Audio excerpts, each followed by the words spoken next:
Hai, siapa yang nak masuk? Ruban Sandanasami. Terima kasih masuk.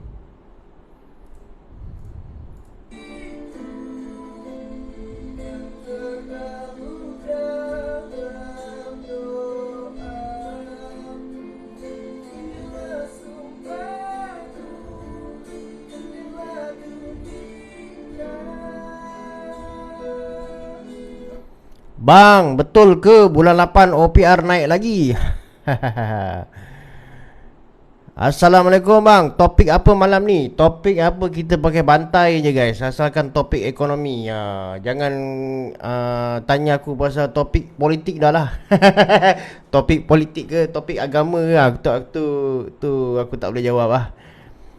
OPR bulan 8 naik lagi Daripada mana berita ni dapat?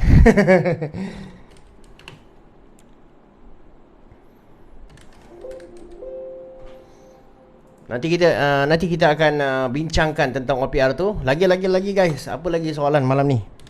Kita bincang guys, apa-apa je pasal ekonomi boleh kita tanya soal dan jawab pada malam ni Okey, saya akan untuk pengetahuan korang, saya akan live dalam lebih kurang time-time macam ni lah, pukul 11 bila anak saya dah tidur semua kan, kerja pun dah siap semua. Jadi saya akan biasa live time-time macam ni lah.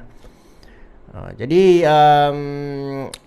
OPR tadi ada orang tanya pasal OPR. Adakah bulan 8 OPR akan naik lagi? Saya tak rasa lah. Saya tak rasa OPR akan naik lagi bulan 8. Saya rasa kalau OPR naik lagi bulan 8 tu, dia akan memberikan kesan yang agak buruk lah kepada orang cakap tu, kita punya kesan perbelanjaan. Maksudnya mungkin akan ada ramai orang yang berhadapan dengan masalah kalau kata OPR naik lagi. Saya tak rasa dia akan naik lagi lah guys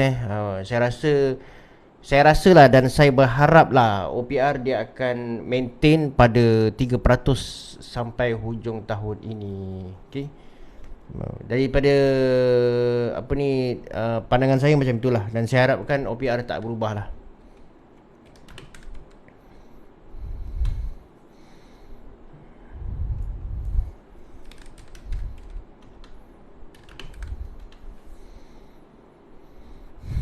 Terima kasih siapa yang bagi saya gift tadi. Terima kasih Rimurba, terima kasih banyak-banyak.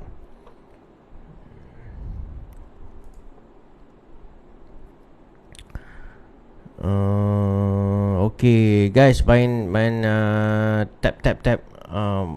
Abang tengah main game Valorant ke? Tak adalah, saya bukan gamer sah. Saya bukan seorang gamer. Saya dah bersara daripada menjadi seorang gamer.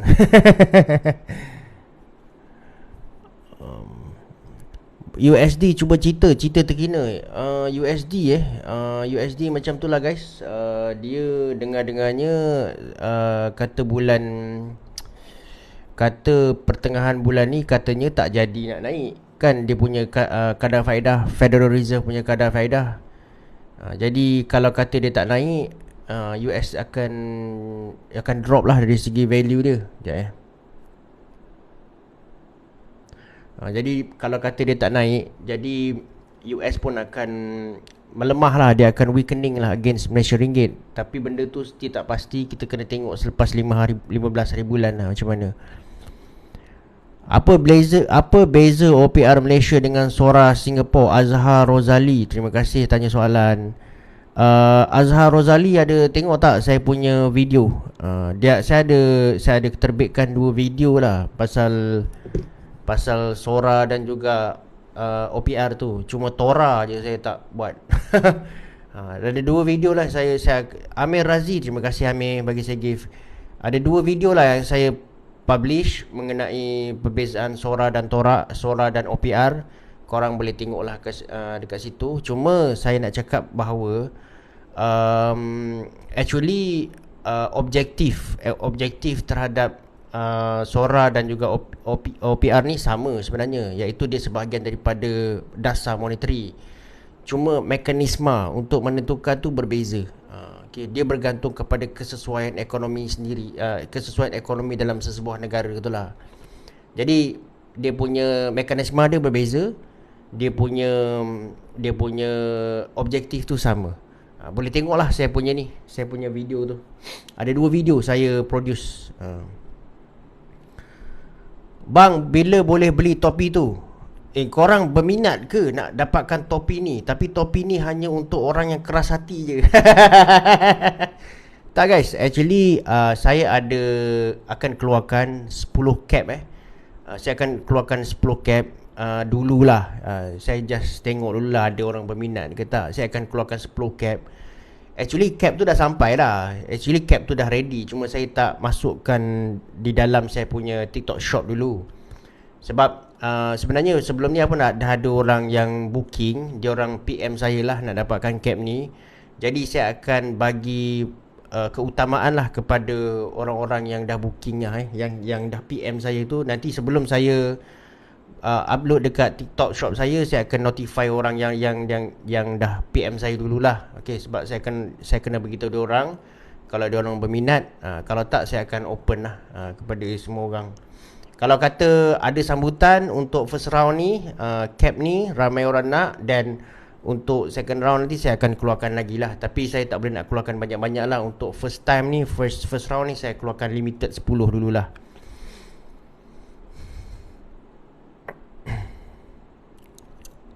Bang, apa pendapat abang pasal orang buat illegal still hidup macam biasa, tak ada masalah? Pandangan saya, jiwa dia tak tenteram. Dia boleh hidup guys, kita boleh hidup, tapi jiwa sama ada kita akan dikurniakan ketenangan hati atau tak, itu persoalan lain. Hidup tetap hidup. Kau suka ke, kau tak suka ke, kau tetap akan menjalani proses kehidupan ni. Tapi sama ada kau dikurniakan ketenangan jiwa atau tak, itu berbeza lah. Peningkatan OPR dan peningkatan inflasi dalam negara bagaimana dapat diseimbangkan?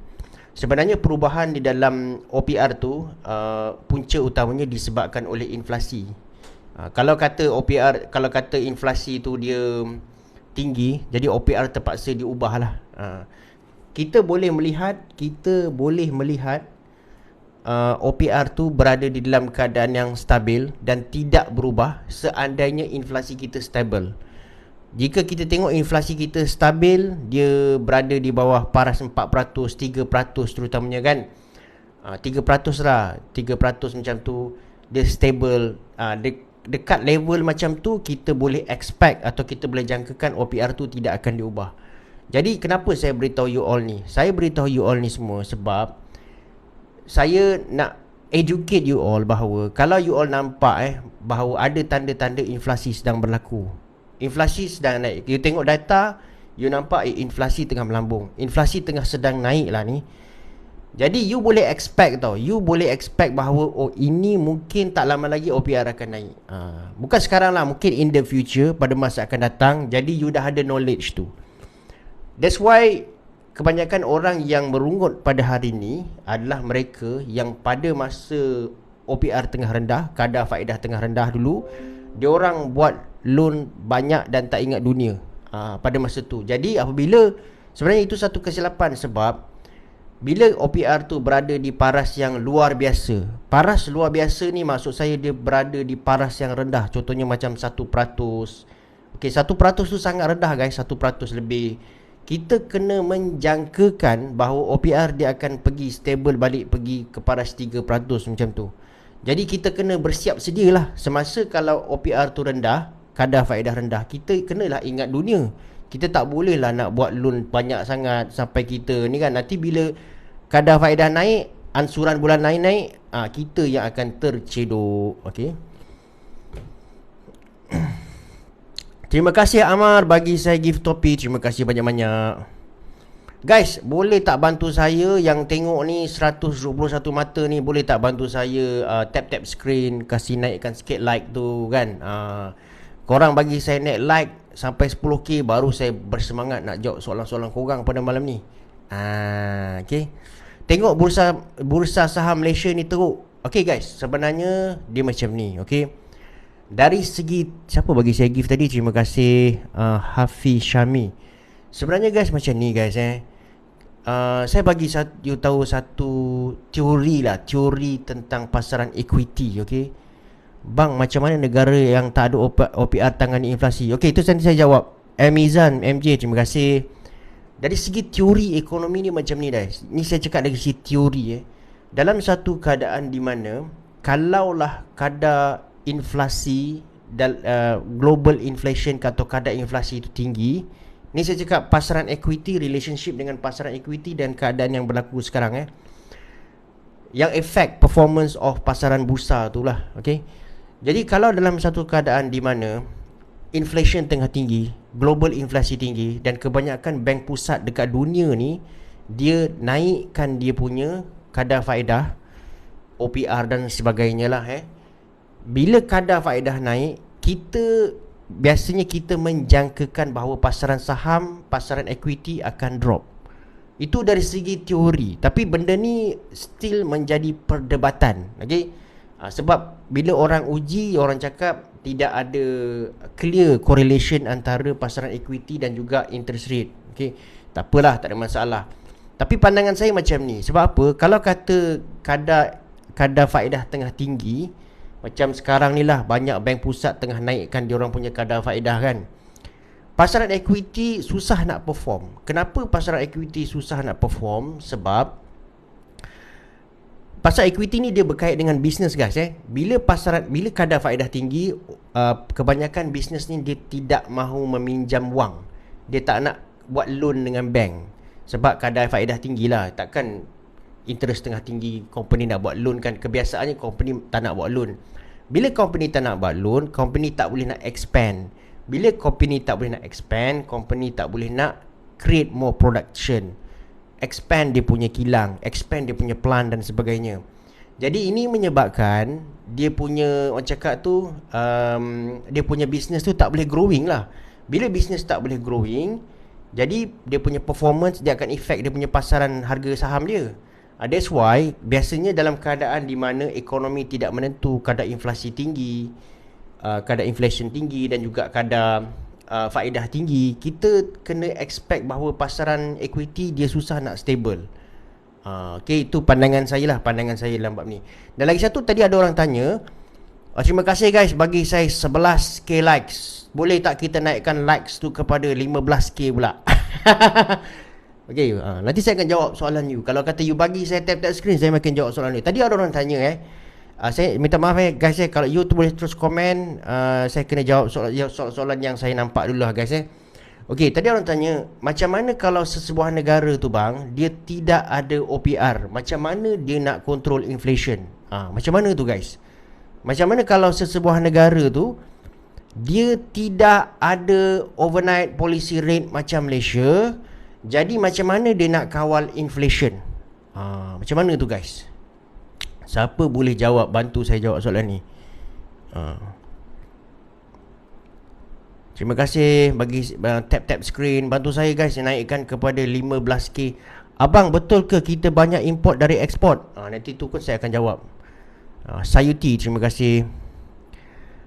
Okay, jadi kalau dalam sesebuah negara tu, okay, dia punya struktur dia macam ni guys.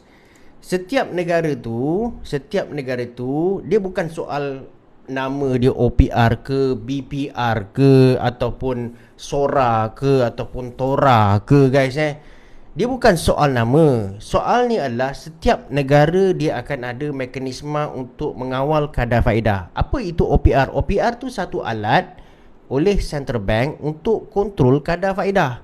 Okey, nama jadi diberikan OPR. Boleh tak OPR tu kita tukar nama dia kepada MOPR, Malaysia Overnight Policy Rate? Boleh je kalau kita nak. Habis Singapore boleh namakan dia punya nama sebagai SORA, Singapore Overnight Rate Average. Boleh je. Kenapa kita tak boleh? Macam tu juga dekat US, Amerika for example, dia gunakan Federal Reserve Rate. Suka hati dia lah dia nak namakan apa negara dia buat. Betul kan? Itu negara dia nak gunakan nama apa, lantak dia lah. Tapi dia tetap merupakan satu alat untuk mengawal kadar faedah. Nama je lain, tapi memang cara dia, kaedah dia ada untuk kawal nama dia lain. Nama dia bukan OPR, tapi nama dia lain. Tapi point dia dekat sini adalah dia tetap merupakan alat untuk kontrol kadar faedah tu. Setiap negara mesti ada punya. Berbual apa tu? Berbual kosong je. Berbual kosong pasal ekonomi semasa. Export lead growth, import lead growth, mana lagi better? Export lead growth, export lead growth lah lagi better. Tadi kata contohnya ada soalan tu yang mana adakah kita import lebih banyak daripada export? Untuk masa sekarang ni, kita punya export lebih banyak daripada kita punya import. Itu kita boleh tengok performance kita dalam account semasa lah, current account. Bang, ada channel tut tak? Itu channel tut tu saya tak boleh sebut dekat TikTok Nanti saya kena saya kena warning. Saya pernah sebut social media lain dan nama social media tut tu saya tak boleh sebut. Tapi saya ada. Korang cari sendirilah. Nama saya. Gunakan nama saya Nazri Hamdan dekat platform tut. Okay, tapi saya tak boleh sebut. Nanti saya kena warning. Saya dah pernah kena warning dah. Serik. Saya nak tanya, harap abang sudi. Tanyalah. Kalau saya terbaca anda punya soalan. Guys, kalau saya boleh jawab, saya jawab. Kalau saya tak boleh jawab, saya minta maaf lah. Nanti mungkin saya akan tangguhkan soalan tu, jawapan tu. Mungkin saya kena tengok balik. Lepas tu saya boleh jawab dalam video lah. Okay. Abang komen sikit SEC dengan Binance. Itulah sekarang ni guys Binance dia ada masalah dengan dekat Amerika. Sebenarnya guys Binance ni dia memang satu platform, saya tak tahulah. Mungkin ada orang cakap sebab Binance ni daripada China kan, sebagainya kan. Tapi Binance ni dia bukanlah satu entiti yang sah yang berdaftar dekat US lah. Jadi US ni dia tak suka dengan Binance ni sebab dia ambil customer daripada US, dia ambil dana daripada US, okay? Dan dia merupakan platform terbesar kan, kalau tak salah saya, Binance ni. Dan satu allegation yang serius daripada Securities Exchange Commission kepada Binance ni adalah Binance telah, yang paling dia marah lah kalau tak salah saya, ialah sebab Binance ni dia commingle dengan investor punya fund. Commingle ni bermaksud investor punya duit tu dia gunakan untuk benda lain. Kan? Dia gunakan untuk benda lain sesuka hati dia lah. Okay? Itu tuduhan. Dan actually kalau tengok lah kalau tengok apa ni, abang saya dah request harap boleh naik kotak. Saya tak nampak pun you request. Cuma sekarang saya tak buka naik kotak guys sebab saya memfokus untuk jawab soalan orang masa-masa live. Nanti insyaAllah in the future saya akan buka live, buka kotak. Tapi malam ni saya akan memfokus kepada jawab soalan orang dekat komen lah. Boleh tak Sayuti? Boleh tak? Nanti kalau saya buka kotak, saya akan cakap lah next time. Okay? Tapi untuk malam ni saya nak jawab soalan orang je dekat saya punya live. Boleh? Nanti kalau saya buat live buka kotak, saya akan buka kotak. Mungkin nantilah saya beritahu lah bila saya buka kotak. Okay? Kiranya abang tak boleh approve, saya tak nampak. Bagi saya abang idola, sebab tu saya nak kata okay. Terima kasih. Okay. Negara Arab ada, setiap negara tu dia ada kaedah kawalan. Mungkin nama dia bukan OPR lah, tapi dia punya nama lain lah. Nama dia lain. Nama dia bukan OPR, tapi dia ada kaedah untuk mengawal dia punya kadar faedah.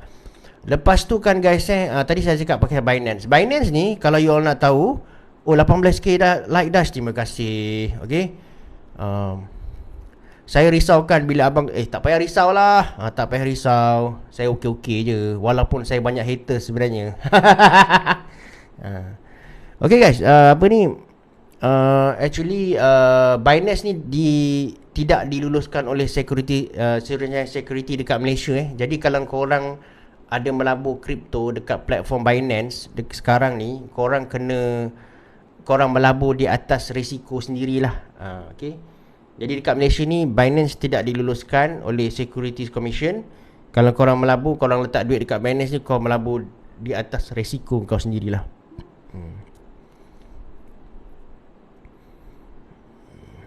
Assalamualaikum bang, mohon komen pasal kes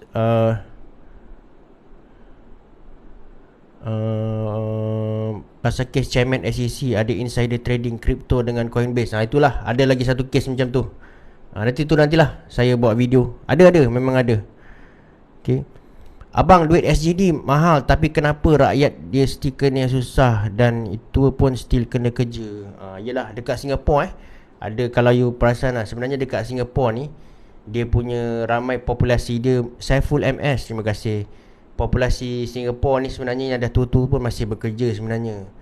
Itu mungkin disebabkan ada faktor-faktor tertentu lah. I like that shirt, brother. Use the leverage. Yes, kan. Inilah dia.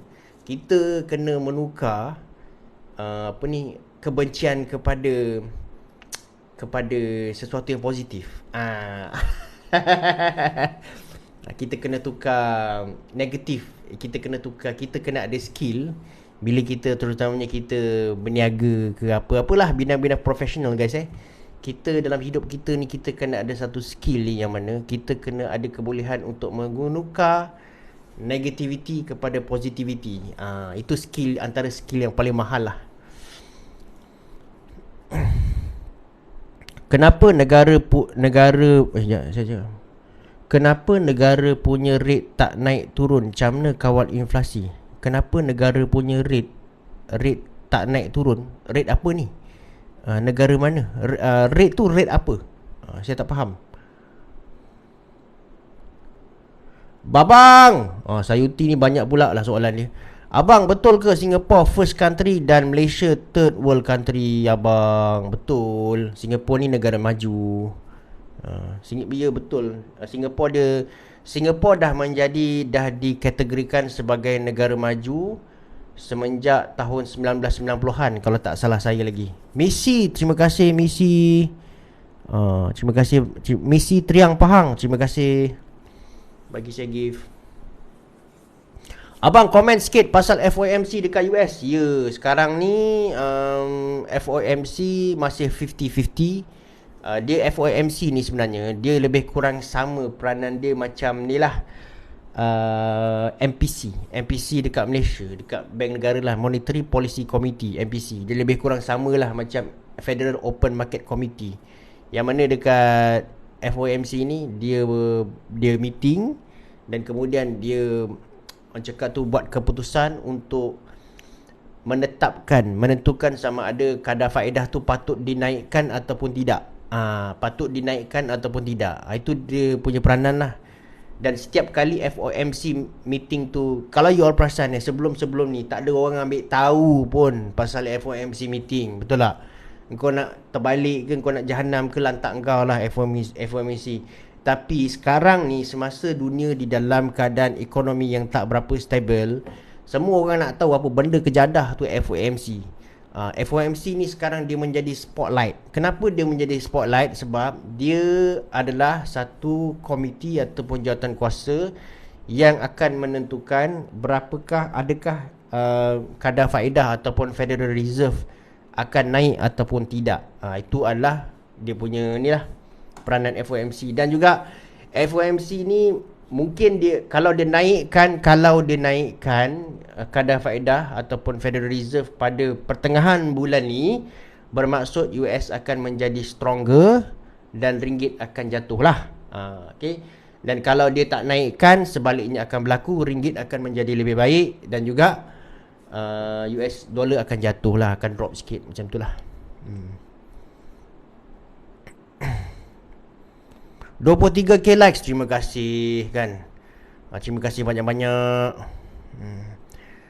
Tap screen lagi guys, kasih naikkan 30k boleh tak?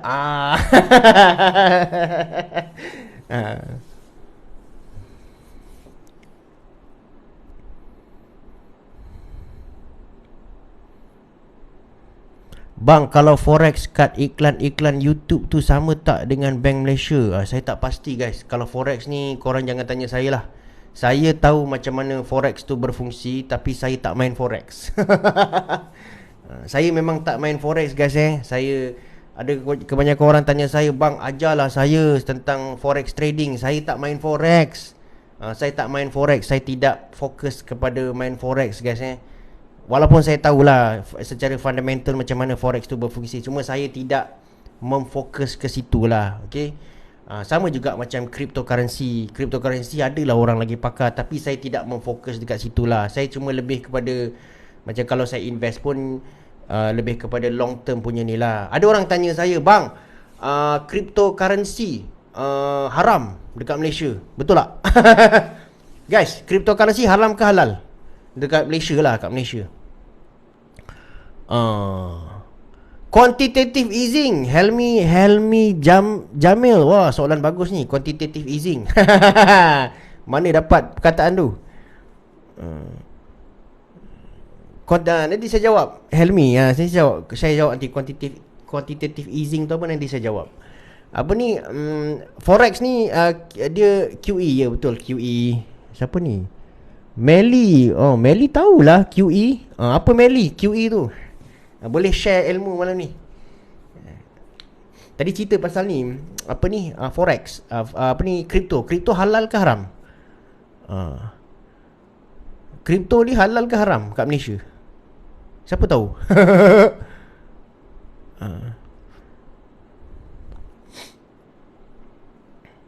Harus. Harus.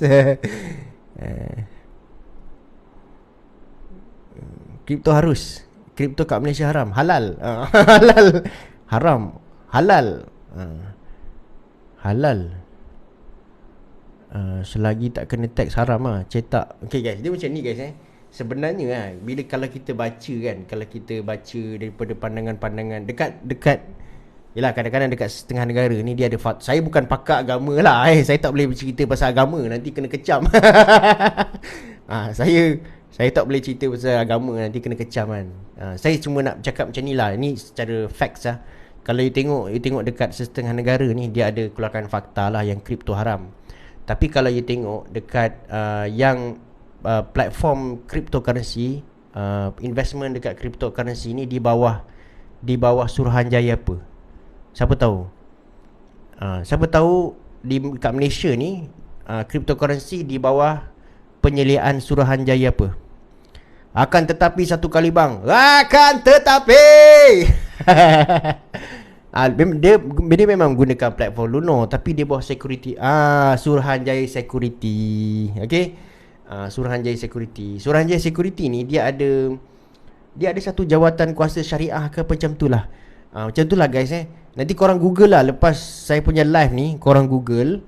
Dia pernah keluarkan bahawa di bawah Suruhanjaya Security ni dia ada jawatan kuasa apa yang mengatakan bahawa pelaburan cryptocurrency itu adalah patuh syariah. Itu yang dia cakap, bukan aku cakap. Jangan cakap aku cakap. Dia cakap. Jadi dah patuh syariah tu, invest je lah. Nanti lepas saya punya live ni, korang boleh google. Dia di bawah Suruhanjaya Security. Dia ada seorang ni di bawah Suruhanjaya Security yang agak pakar lah. Dia pernah keluarkan satu statement yang mana di bawah Suruhanjaya Security dia kata pelaburan kripto ni adalah pelaburan patuh syariah, macam tu lah. Okay, tadi ada orang tanya apa itu quantitative easing. QE. QE ni apa guys? Quantitative easing. PIDM tu security apa bang? Okay, nanti saya akan jawab soalan tu. Okay guys, saya kena tulis lah guys soalan-soalan ni. Kadang-kadang saya miss kan. Nanti orang marah pula saya. PIDM apa? Lagi apa soalan? Bagi saya 30k like, saya akan jawab soalan banyak lagi. Okay, sekarang saya nak jawab soalan.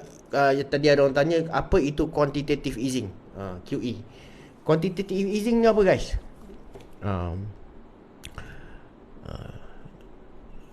Quantitative easing apa guys? Okay, quantitative easing tu dia adalah macam dia lebih kurang sama macam tindakan bank pusat untuk release duit ke dalam ekonomi. Tapi biasanya dia quantitative easing ni dia merujuk kepada pasaran bond. Maksudnya kalau kata pada satu masa tu bank pusat nak tambah money supply in circulation, dia akan buy back bond. Dia akan buy back bond yang dia pernah keluarkan tu. Dia akan buat program buying back bonds. Dan bila dia beli balik bond, maksudnya dia beli, dia kena bayar investor tu money. Jadi bila dia beli, dia release duit ke dalam ekonomi. Itu dinamakan quantitative easing lah. Okay. Lepas tu ada orang tanya PIDM tu apa? PIDM tu adalah Perbadanan Insurans Deposit Malaysia. Okay guys, apa peranan PIDM ni sebenarnya? Apa peranan PIDM? Siapa tahu?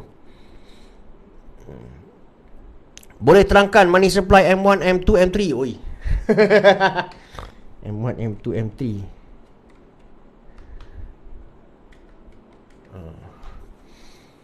M1, M2, M3. Okey, quantitative apa ni, PIDM. Apa sebenarnya PIDM ni? PIDM ni dia adalah Perbadanan Insurans Deposit Malaysia, iaitu dia adalah satu perbadanan lah yang mana ditubuhkan untuk menginsurankan deposit duit-duit pendeposit dekat Malaysia ni lah. Dan sebenarnya dia salah satu tujuan dia lah bila kita ada PIDM, jadi kita rasalah duit kita tu macam secure lah kan. Secure maksudnya kalau kata sistem perbankan ni bermasalah ke, ataupun dengan ura-ura bank ni macam nak bankrupt ke apa ke, kita tak payah nak cuak. Kalau kata duit kita tu di dalam bank tu, dia dah di automatic cover oleh PIDM. Cuma PIDM ni dia cuma cover duit kita sehingga 250,000 sahajalah. Okey. Jadi kalau kita letak duit kita less than 250,000, dia akan di cover oleh PIDM.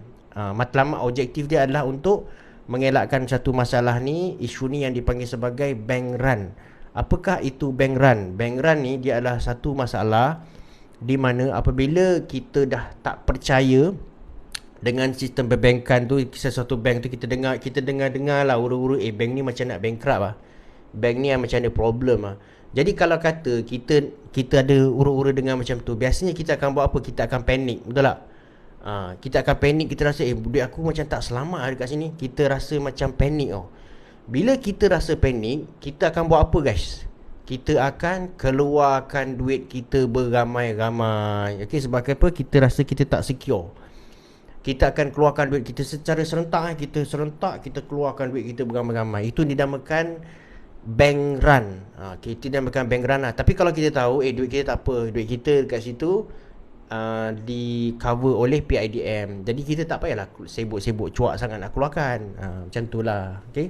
Dan masalah bank run ni dia berlaku pada tahun 1930-an Dekat US pun dia ada satu dinamakan FDIC, kita panggil sebagai Federal Deposit Insurance Corporation lah. Dekat mana-mana negara pun dia adalah dia punya badan dia tersendiri untuk cover dia punya duit. Dekat US pun sama, dia cover up to 250,000 US dollar duit pendeposit lah. Sama dekat Malaysia, dia akan cover sehingga 250,000 ringgit lah. Jadi kalau dia pada satu ketika dulu pada tahun 1930-an berlaku satu kemelesetan ekonomi yang dipanggil sebagai The Great Depression. Semasa The Great Depression itulah berlakunya peristiwa bank run di mana orang semua tidak percaya dengan sistem perbankan, dan juga orang mengeluarkan duit diorang ni secara beramai-ramai. Korang bayangkan orang simpankan duit secara serentak, diorang keluarkan duit diorang. Sebab apa? Semasa itu berlaku satu kemelesetan ekonomi yang sangat dahsyat pada tahun 1930-an. Jadi dekat situlah berlakunya masalah bank run. Jadi kat situ one of the objective of this macam PIDM ke Federal Deposit Insurance Corporation ke, diorang ni adalah untuk mengatasi masalah panik ni lah, dan juga bank run. Okay. Itulah dia. Tadi orang tanya M1, M2, M3 ni apa? Okay, duit M1, M2, M3 ni adalah duit. Duit ni adalah duit ni dia ada level-level kecairan dia. Dia ada level-level kecairan dia lah. Maksudnya dia ada wang cair, dia ada wang kurang cair, dan wang yang tak cair. Itu kita panggil sebagai M1, M2, M3. M1 ni dia adalah duit yang paling liquid sekali lah. M1 ni dia termasuk dalam cash dan juga savings deposit, kalau tak salah saya lah M1. M2 dia agak dia kurang cair. Maksudnya kita tak kurang cair ni bermaksud kita tak boleh anytime keluarkan duit tu. Itu maksudnya kita kena simpan lah. Contohnya macam Kalau tak salah saya M2 ni fixed deposit. Minta maaf lah kalau saya silap, saya pun dah agak-agak lupa. Kalau tak salah saya fixed deposit lah. Fixed deposit maksudnya kita simpan duit kita kat situ, tapi kita tak boleh nak keluarkan, kita tak boleh nak keluarkan suka-suka hati kita lah. Kalau fixed deposit kan kita keluarkan duit kita sebelum sampai masa kan, dia akan ni kan kena penalty kan. Macam tu lah lebih kurang. Jadi M1 ni adalah duit yang paling cair, yang mana kita boleh keluarkan dia anytime. Semakin tinggi, semakin pergi kepada M2, M3, maksudnya dia dah makin kurang cair lah. Liquidity, ya betul, liquidity. Okay guys, terima kasih banyak-banyak kepada siapa yang sudi untuk masukkan saya punya buku tu di dalam basket anda. Tapi minta lah, lepas masuk basket tu tolonglah check out. Janganlah letak kat basket je kan, check out lah. Okay.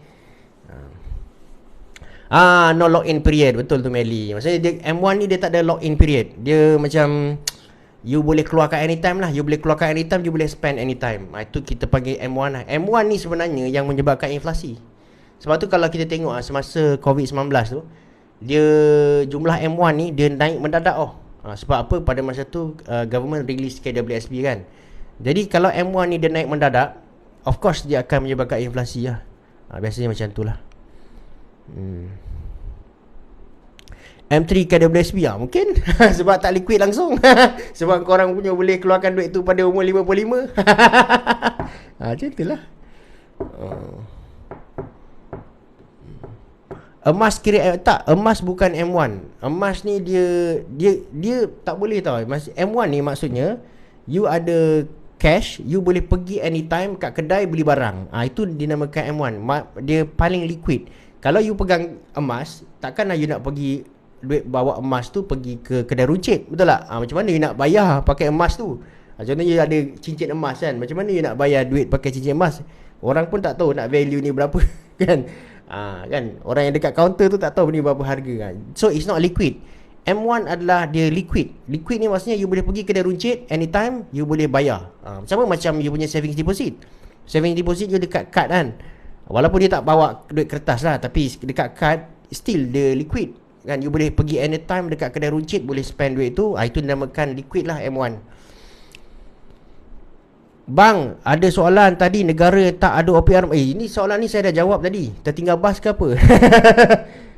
King Kong 81. King Kong 81. Dia tanya soalan. Soalan ni saya dah jawab. Ada orang tadi tanya, macam mana kalau dekat ni dia tak ada OPR. Sebenarnya guys, semua negara ada mekanisme untuk mengawal dia punya kadar faedah. Semua negara ada. Cuma nama dia tak sama. Okey, nama dia mungkin dia taklah pakai nama OPR. Kenapa nama tu tak sama? Sebab mungkin mekanisme dia sedikit berbeza. Contohnya macam Singapura lah. Singapura ni dia gunakan SORA. Tapi still itu adalah cara dia untuk mengawal kadar faedah. Tapi penetapan tu, macam mana dia tetapkan SORA tu berbeza lah. Contohlah SORA ni, macam mana Singapura tetapkan SORA ni? Dia macam ni. Singapura ni dia tetapkan dia punya central bank ni dipanggil Monetary Authority of Singapore lah, ataupun MAS Jadi pada satu-satu ketika tu MAS akan menetapkan kadar faedah ni dengan mengambil kira kadar faedah semasa yang ditetapkan oleh Bank Perdagangan. Jadi dia akan ambil average pada hari ni untuk tetapkan pada hari esok. Contoh SORA pada hari ni adalah 3%. Dia tetapkan SORA tu 3%. Kemudian bila SORA yang sebenar pada hari tu mungkin lari sikit daripada 3% tu kepada 3.1%. Bila dia kira average dia tengok 3.1%. Jadi 3.1% tu ditetapkan untuk hari esok pula. Itu SORA. Tapi untuk hari esok pula, daripada 3.1% tu, the real kadar faedah dia mungkin dia lari pergi kepada 3.3% macam tu. So average dia untuk hari esok macam tu lah. Tapi macam bank negara punya penetapan kadar faedah dia different. Penetapan OPR dekat bank negara ni dia tentukan sendiri. Dia tak ambil kira market punya OPR, market punya kadar bunga macam mana lah. Dia tetapkan sendiri. Dia rasa di manakah kadar faedah yang sesuai untuk negara kita pada satu-satu masa tu, dia sendiri yang tetapkan mengikut dia punya kepakaran dan juga keyakinan dia lah. Macam tu lah.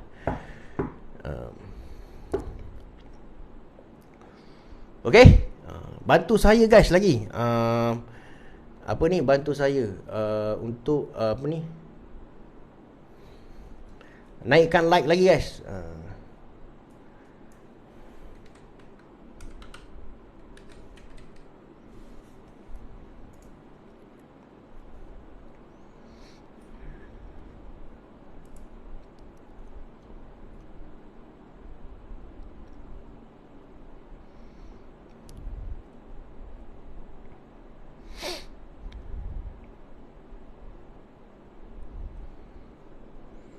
Government tak announce lagi sebab next week nak raya and coming PRN. Announce apa ni? Big Daddy. Announce apa ni? Saya dah tertinggal bas ke? Announce apa? Bang, umur awak berapa bang? Oh, saya punya umur 40 lebih.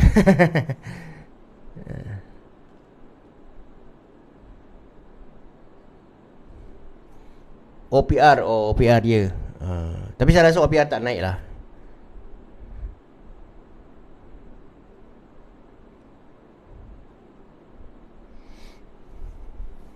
3.58%. Woi, tak boleh 3.58%. 3.58% daripada mana awak dengar berita tu? 3.58 jangan main-main tau. Jangan main-main. Apa ni? Ada baca dekat investing.com sekarang ni dah ada AI bubble, over evaluation overrated. Boleh komen. Oh, saya tak perasan lah benda tu. Jangan main-main tau. 3.58% weh. Tak ada. Dia tak akan naik pergi situ lah. Dia sebenarnya, dia macam ni tau guys. Setiap kali Monetary Policy Committee ni dia bersidang, saya rasa bila next Monetary Policy bersidang lah.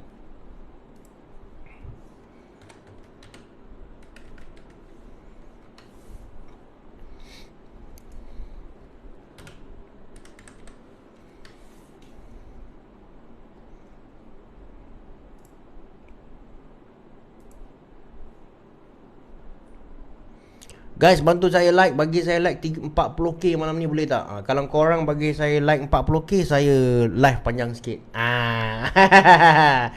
Okay, next monetary punya MPC punya meeting adalah pada 5 hingga 6 Julai.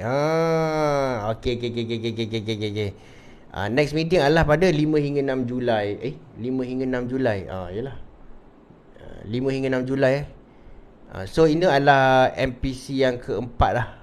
Jadi kalau ada perubahan pun, dia akan berlaku pada 5 hingga 6 Julai. Kalau ada perubahan dalam OPR pun, dia akan berlaku pada 5 hingga 6 Julai 2023. Sekarang ni bulan Jun, maksudnya bulan depan lah.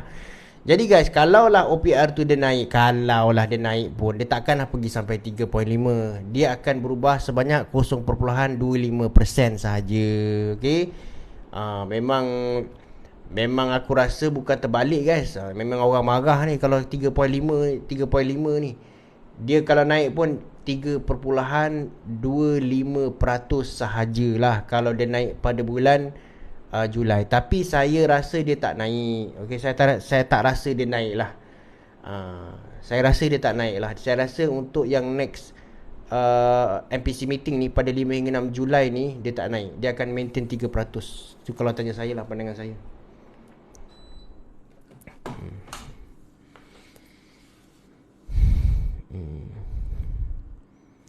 Tuan! Siapa ni? Tuan, betul ke KJ cakap don't trust the guy who has economist return on cap? Tuan. Korang rasa macam mana? Boleh dipercayai ke orang ni? Apa benda yang saya cakap pada hari ni, pada malam ni, boleh dipercayai ke ataupun tidak? Aduh. Kawan tabik awak punya statement pasal multiplier effect. Okay, terima kasih. Itu actually saya bercakap berdasarkan apa yang saya tahu. Okay, saya pun kalau saya tak tahu, saya tak berani cakap. Tapi sebab benda tu saya memang tahu, jadi saya bercakap lah kan. Sebab kita kena memperbetulkan persepsi masyarakat lah. Benda yang betul kita kena, benda yang tak betul kita kena betulkan lah kan. Tapi yang saya pelik tu, saya pelik sikit lah yang masa Syaril Hamdan cakap tu, dia ambil 10%, 10 multiplier, nilai multiplier tu 10. Saya padahal dah cakap 10 tu saya bagi contoh kan, bukannya 10 tu real.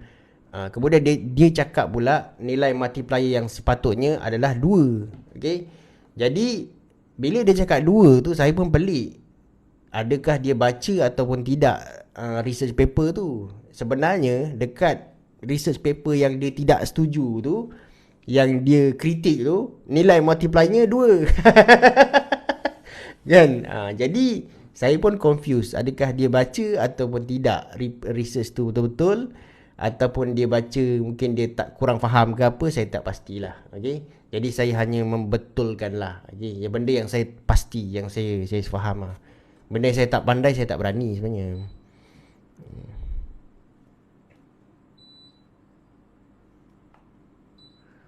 Okay guys, ada apa-apa soalan lagi?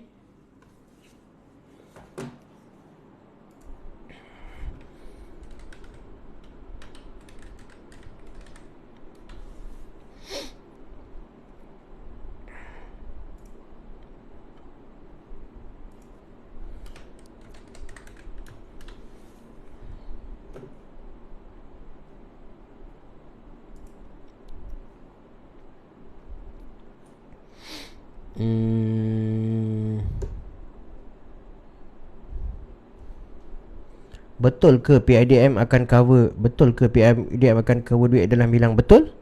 Dia akan cover. Dia macam ni guys sebenarnya.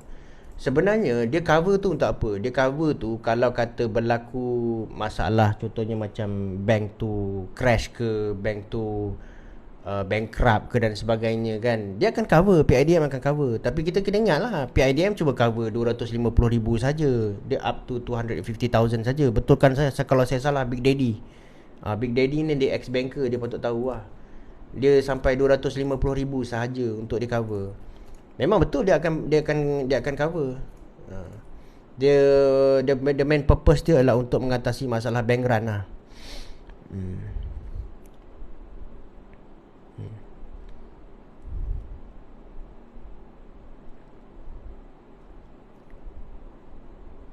Nizam, betul. Betul bro, bank amalkan sistem fractional reserve banking system. Ya.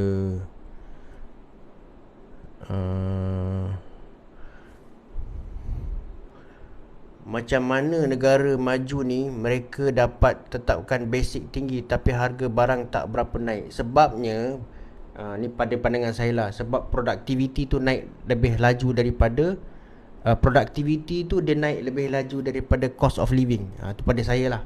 Kenapa productivity dia lebih laju? Sebab apa? Dia ada, orang cakap tu, pertambahan dalam teknologi. Itulah negara maju dia punya productivity tu lebih pantas daripada orang ni lah. Napa tak ada satu orang pun, ya Zuhari, napa tak ada satu orang pun perjuangkan nasib orang Islam? Orang Islam tak perlu cukai lagi sebab dia dah ada zakat. Apa kata awak buat satu konten yang memperjuangkan, kan? Nanti saya support. Okay, setiap satu depo lend out 10, betul? Dia boleh lend out to 10 times. Dia boleh lend out to 10 times lah, up to 10 times.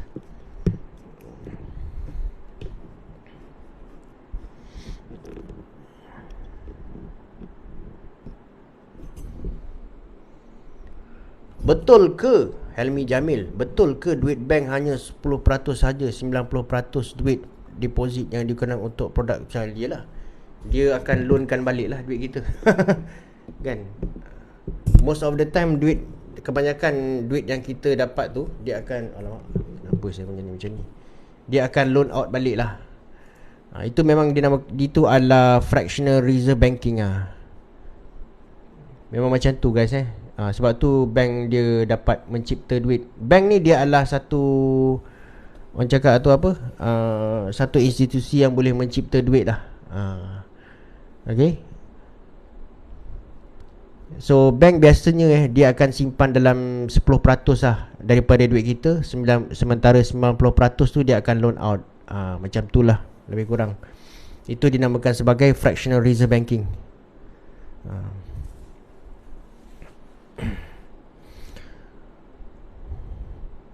Kalau malam ni satu Malaysia keluar duit ramai-ramai, tumbang bank sebab stock crash, memanglah. Sebab apa guys, sebenarnya duit kita tu dia dah pinjamkan lah. Sebenarnya tak ada dah. Duit kita tu bila dia masuk, duit kita depositkan duit kita ke dekat bank, dia akan masuk ke dalam liability. Bila bank ni dia loan out kan, dia dah jadi dia punya asset. Jadi sebenarnya duit kita tu nampak je macam tu, tapi sebenarnya tak ada. Duit tu tak ada sebenarnya.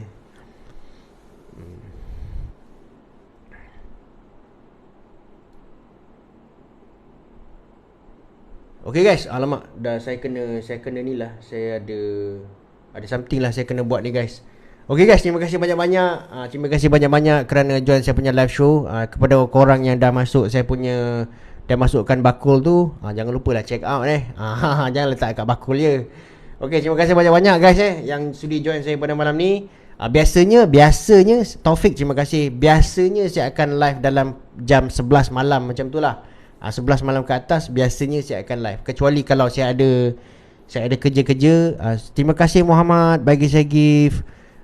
Kalau saya ada kerja dan saya tak boleh lah. Okay, biasanya saya akan live dalam time-time macam ni. Okay guys, terima kasih banyak-banyak.